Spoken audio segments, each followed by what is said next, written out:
Hello students, कैसे हैं आप। हमने पिछली क्लास में ओम्स लॉ पढ़ा। आई होप आपको समझ में आया होगा। कुछ डाउट हो तो प्लीज मुझे कमेंट सेक्शन में अपने डाउट लिखें and definitely I will sort out your doubts. मैं पूरे विश्वास के साथ कह सकता हूं कि मैं आपके डाउट क्लियर करूंगा। ओम्स लॉ में हमने क्या पढ़ा? हमने देखा कि जो कोई कंडक्टर है वो V और I के ग्राफ अगर एक स्ट्रेट लाइन में, इसका मतलब I is directly proportional to V and V is directly proportional to I और V is equal to IR. R is resistance. Resistance क्या होता है? To move the substance, the material which obstruct the flow of the current. यानी कि किसी current के flow को रोक रही है। एक सर्किट में ज्यादा करंट दूंगा, ज्यादा सप्लाई होगी वोल्टेज की, तो सर्किट क्या होगा? ब्लास्ट हो जाएगा। तो उसको रोकने के लिए रेजिस्टेंस का इस्तेमाल किया जाता है। रेजिस्टेंस जो होती है वो ओम में मेजर होती है, क्योंकि ये ओम्स लॉ है। ओम्स लॉ ने अपना नाम दे दिया इसको, ओम। रेजिस्टेंस मेजर होगी। अब हमने ये भी पढ़ा था कि रेजिस्टेंस जो होती है वो length of the material, length of the conductor, cross sectional area of the conductor and also on the nature of the material पे डिपेंड करती है। तो हमने ये पढ़ा कि resistance is directly proportional to length and inversely proportional to the cross sectional area. याद आ रहा है कुछ? बिल्कुल याद करिए इसको। सो अगर हम इसको प्रोपोर्शन में लिखें तो it is L by A और I can write R is equal to rho L by A. Rho is what? Rho is resistivity. Rho is resistivity. और इसकी यूनिट क्या थी? इसकी यूनिट ओम है, इसकी यूनिट थी ओम मीटर। आपको पता है बच्चों, हर मटेरियल की ना एक रेजिस्टिविटी होती है। मेटल की, सेमीकंडक्टर्स की, इंसुलेटर्स की, सबकी एक रेजिस्टिविटी होती है। सबसे हाईएस्ट जो रेजिस्टिविटी होती है ना, वो निक्रोम की होती है, जो हम घरों में भी इस्तेमाल करते हैं। घरों में क्या इस्तेमाल करते हैं हम? टोस्टर होता है जिसमें टोस्ट बनते हैं। ब्रेड को उसमें डिवाइस में रख के और फिर उसको हीट करते हैं तो वो टोस्ट बन के आता है।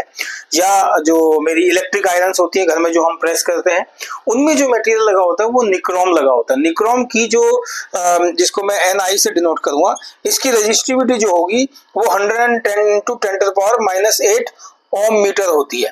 पता है, ये निक्रोम एक मटेरियल, ऐसा मटेरियल है जो कि जिसकी जो कभी जलता नहीं है। हायर टेम्परेचर भी हो जाए ना तभी भी वो जलेगा नहीं, ऐसा मटेरियल होता है वो।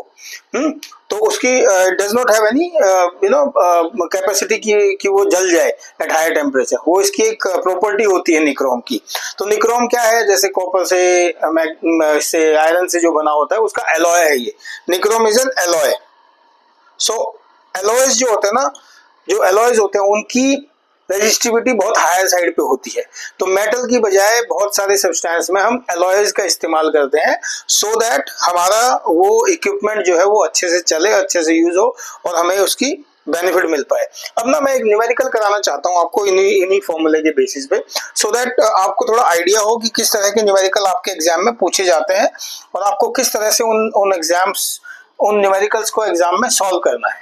तो मेरे पास एक न्यूमेरिकल है, आप ही की बुक से मैं रेफर कर रहा हूं। कहता है 6 ohm resistance wire, 6 ohm resistance की एक वायर है, 6 ओम रेजिस्टेंस की एक वायर है, इज डबल्ड बाय फोल्डिंग। मतलब उस वायर को मैंने डबल कर दिया फोल्ड करके। तो वायर सपोज ऐसे थी, मैंने उसको डबल कर दिया। तो ये वायर मेरी किस लेंथ की है? L लेंथ की है। Let the wire be of length L। So वो कहता है मेरी वायर ऐसे एक L लेंथ की है, मैंने उसको डबल कर दिया। क्या कर दिया? Twice of length. ठीक है, डबल अप बाय फोल्डिंग। तो मेरी जैसे ये वायर है पूरे लेंथ की, मैंने डबल अप किया बाय फोल्डिंग। ऐसे फोल्ड कर दिया तो मेरी लेंथ कितनी होगी? आधी होगी ना। तो मेरी length will become L/2 in this question, half हो गई। ठीक है, एक एग्जांपल मैं आपको लेके बताना चाह रहा हूं। तो जैसे सपोज ये मेरी एक वायर है ऐसे, और मैंने इसको फोल्ड कर दिया, तो मेरी कितनी क्या हो गई? हाफ हो गई ना वायर। और एरिया ऑफ क्रॉस सेक्शन क्या हो गया? डबल हो गया ना, बढ़ गया ना।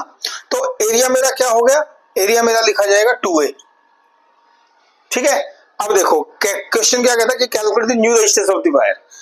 तो पहली रेजिस्टेंस जो है वो मेरी क्या है? R is equal to rho L by A। इस फॉर्मूले को इस्तेमाल करूंगा तो मेरी बन जाएगी R is equal to rho into मेरी ये वाली, ये मेरी 6 ओम दी हुई है। कितनी दी हुई है? 6 ओम। ठीक है, ये 6 ओम दी हुई है। अब नया वायर जब मैंने उसको फोल्ड किया तो क्या बनेगी वो, मैंने इसको मान लेता हूँ नई रेजिस्टेंस जो मुझे निकालनी है आर प्राइम, वो क्या बन गई rho into L by 2 divided by 2a। ठीक है, कोई डाउट इसमें? मैंने एल की जगह एल बाय 2 रख दिया, एरिया की जगह 2a रख दिया, डबल हो गया एरिया उसका।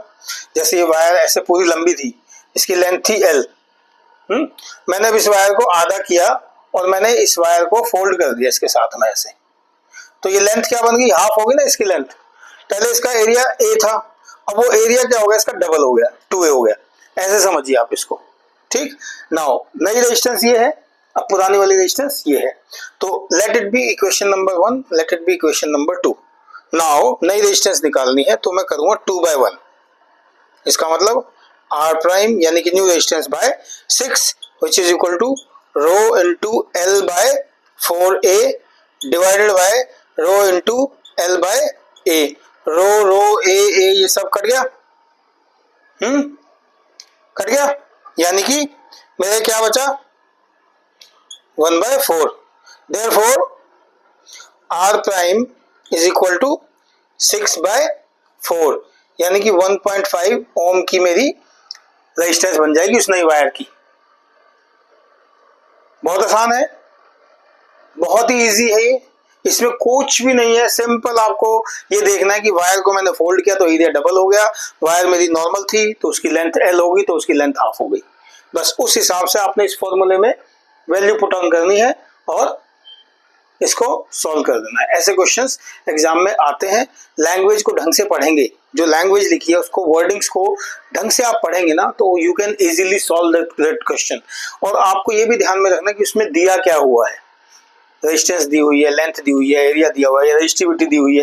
ये क्वेश्चन रेजिस्टिविटी के हिसाब से भी आ सकता है कि भाई नई रेजिस्टिविटी निकालिए, तो रेजिस्टिविटी के हिसाब से rho is equal to R into A by L, उसमें फिर वैल्यू पुट कर दीजिए, एरिया कितना हो गया, लेंथ कितनी होगी, वैसे रेजिस्टिविटी निकल जाएगी। तो ऐसे क्वेश्चंस को देख के घबराना नहीं है, बहुत इजी है, बहुत सिंपलेस्ट वे में आपको सॉल्व करना है और बहुत सिंपलेस्ट वे में इसको याद रखना है, बस फॉर्मूले कहाँ से कहाँ लगाने हैं। ठीक है बच्चों, अब मैं अपनी नेक्स्ट वीडियो में रेजिस्टेंस का कॉम्बिनेशन पढ़ाऊंगा, मैं कॉम्बिनेशन ऑफ रेजिस्टेंस यानी कि resistance in series and parallel. So thank you for watching my video, please like, subscribe, comment on my video and share with your friends. ठीक है बच्चों, thank you.